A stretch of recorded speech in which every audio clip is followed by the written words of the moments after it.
Thanks for joining us tonight. I'm Phil Aldridge. It is a huge night in Rapid City. I don't think I'm ever going to drink milk again. What? Finally, some consistent weather. I can dig the 70s. I think so. I could Bell too. bottoms, disco, down in summer. Break them out. Maybe they'll stick around. You know where I'm coming from, Dave. Yes. To avoid any more confusion about Amanda and Miranda, how about I just call you Miss South Dakota? Perfect.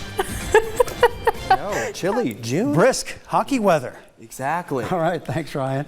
The Rapid City Fire Department put out a small structure fire at a hotel on Sturgis Road this afternoon. We begin tonight with new details of a chilling murder case from back in the year 2000, with the state's lone inmate on death row hoping for a second chance. As Governor Kristi Noem continues to sign a number of bills into law, others continue to sit on her desk.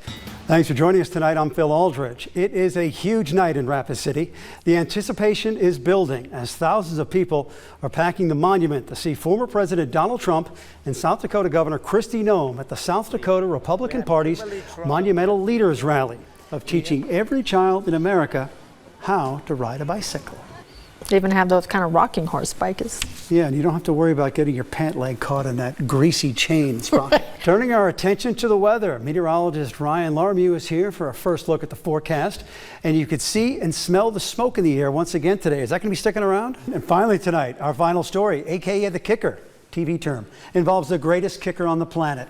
International superstar and World Cup champion Lionel Messi making his MLS debut in Miami over the weekend. Watch him bend it like Beckham. Sheer genius and artistry.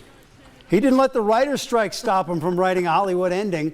His left boot did all the talking. It's amazing. I don't know how you ladies do it, Miranda, wearing those high heels. You know, I kind of like them, but I don't even have them on today. I got snow boots on, so. She does.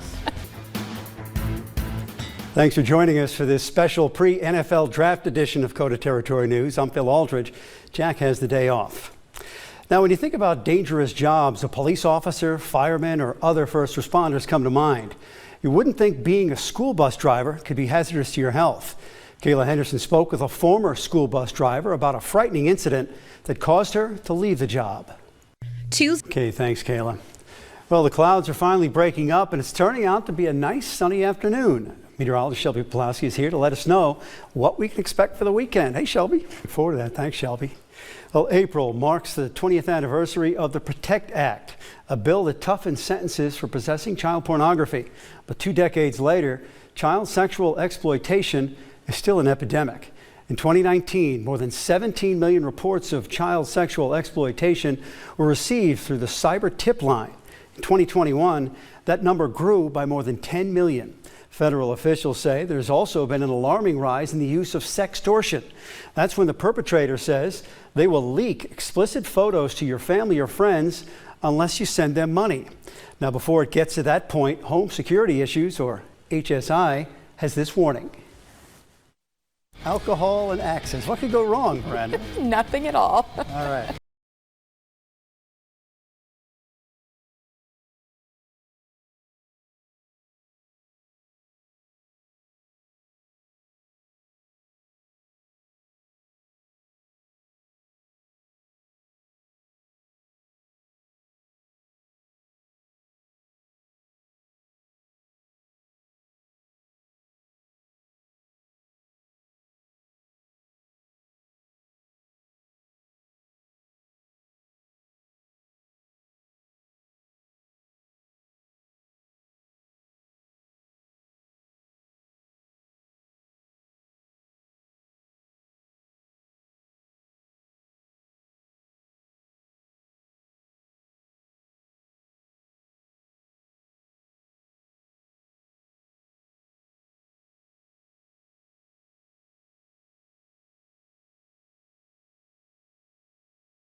Holt says when the perpetrator is talking to a child, they remind them nothing is truly deleted from the internet, so anonymity won't protect them.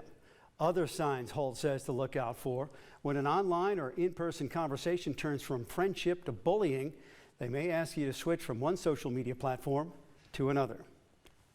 There will be 2 new deputies patrolling the streets of Pennington County. Today, 2 students in the law enforcement program at Western Dakota Technical College were surprised with official job offers.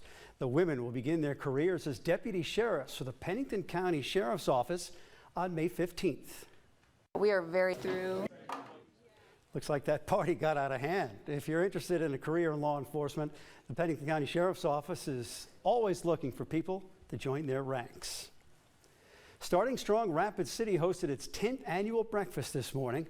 The program's goal is to provide low-income families with opportunities to give their children the preschool education they need. The event is Early Childhood Connection's biggest fundraiser of the year, and all proceeds go to tuition scholarships for families in Rapid City. Now, if awarded, families in the program get their choice to attend a participating school, which also receives funds from Starting Strong to provide resources to teachers and classrooms. The program has reached more than 400 kids, and today they set up 650 balloons, each one representing a scholarship they've given out over the last 10 years. We ourselves to provide for children. Mayor Steve Allender proclaimed April 28th as Starting Strong Day in Rapid City. The mayor hopes the group will continue their early childhood education foundations even after he leaves office in June. Well, still to come, veteran suicide continues to be a heartbreaking issue in this country, and the Sturgis Police Department is dedicating a new patrol car to help bring awareness to the issue and remind vets struggling with mental health there are resources out there that can help. We'll have that story after the break.